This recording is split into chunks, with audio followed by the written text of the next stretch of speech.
thought we knew what we needed. Tack understood that from day one and kind of challenged us to think bigger and bolder, and we are excited that the design in the building that we are sitting in today reflects that. I think you expect that architects know the X's and O's, what goes on behind the walls, and they do in spades. But I think where they absolutely flourished was just tying it all together and making a cohesive space. This was a big project with a lot of nuance, and for me to be able to look back and say we didn't really make very many mistakes on this thing. It's been more than 10 years and it's still meeting our needs.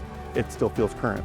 I get comments all the time that this still feels like a new building. Well, every time I see in the media another project, Tack has their name attached to it, and it's extraordinary. It's helping to, I think, change the architecture in Omaha for the positive. They're always awed when they walk in the door. It's better than any photograph can tell you. As it should be for an art department, the space itself is inspiring. The personal touch and connection that they have with their clients and making sure that, you know, whatever they do, it's top notch and that they're willing to put in the extra effort, just like they were just a one-man shop. In 2011, we started Tack Architects. At the end of the day, it really came down to us reconnecting or wanting to reconnect with clients. Get back to what we enjoyed doing, which was kind of working with clients and working on design and bringing it all together kind of in a smaller studio as opposed to a larger environment. I told Chris and Rebecca, hey, we should grab a drink. And we were just chatting at the bar, the three of us sitting there. And I was talking about how we should just start our own practice. The three of us had worked together for over 10 years, and we had worked together really well. And so we thought we had a really good combination of skills that we could go out and kind of tackle and do it on our own. Within a month or so, we were out the door and off to new ventures. The first couple of months were kind of crazy. We didn't have an office. We met in local bars, trying to figure out what our next steps were, because we didn't have any work. We didn't take any clients with us. And so we certainly feel good about what we've managed to create over the last 15 years from nothing, really. You know, we made a lot of sacrifices. We didn't pull a salary for almost a year. I had just had my fourth daughter, and she was born in February, and we started in July, so that was a big risk for me financially, but just also emotionally and so forth, to make sure that this had to succeed. I was trying to figure out, well, what are we going to call ourselves? And I had like 1,000 different names, and none of them really felt right. It was Rebecca that texted me and Chris and said, hey, Brinker came up with this great name, Tack. And I'm like, what the hell is Tack? And she's like, well, it's a sailing term for course correction, depending on which way the wind blows.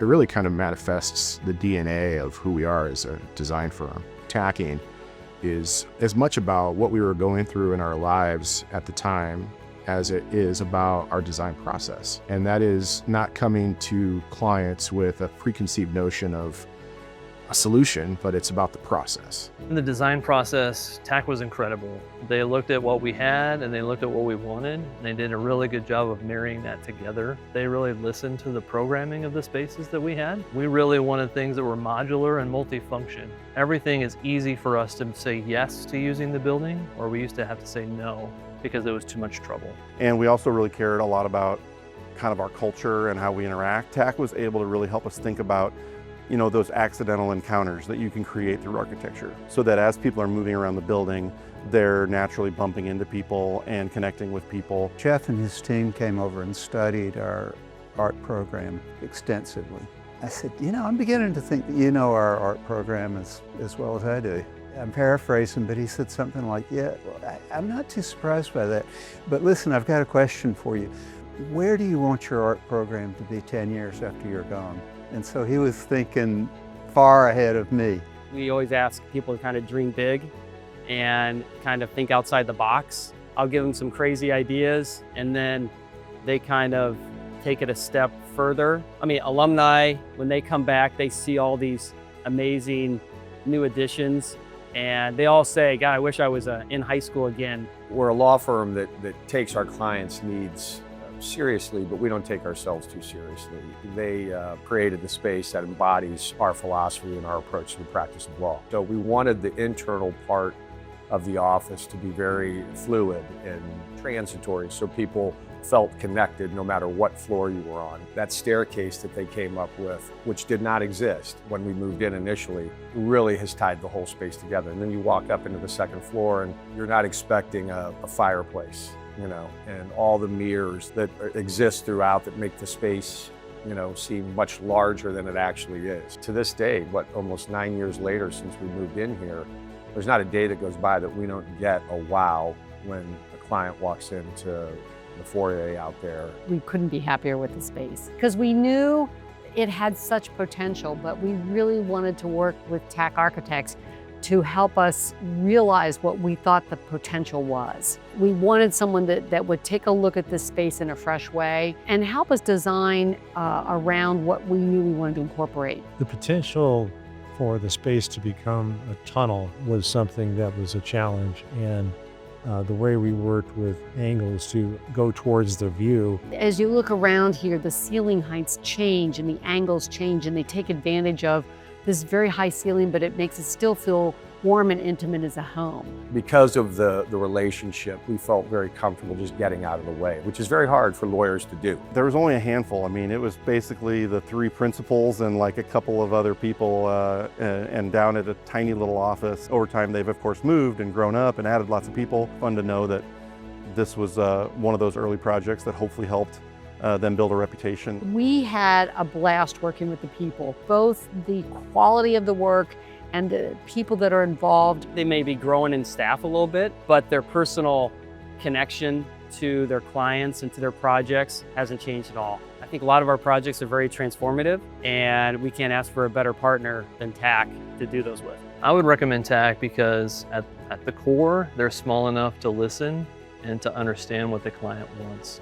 They're going to get something special. You know, every one of their projects has something that they consider to be really unique and fun about the project itself. You give them the artistic license to do what they know how to do, and you'll be blown away. Over the 11 years that I've been here, we've grown a ton. We've moved office spaces from the Mastercraft to here in Benson, and really, we've brought in a lot of great people and a lot of great talent each year. It's just been very organic development. You can't take this for granted. And not a lot of people have this. Our main job is to take care of the client, and having the freedom to do that and however we need to is what's been really great.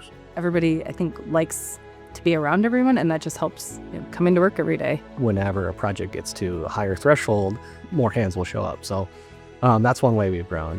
One way we have stayed the same is we're an open concept. So we hear each other's conversations, and we constantly grow just based off hearing about other people's lived experience in the design world. I think architects' role in society is to elevate society's expectation of what's possible. You know, it's not just a sculptural piece that you plop on a site or an extruded box that serves a programmatic function, but it really is elevating architecture to an art.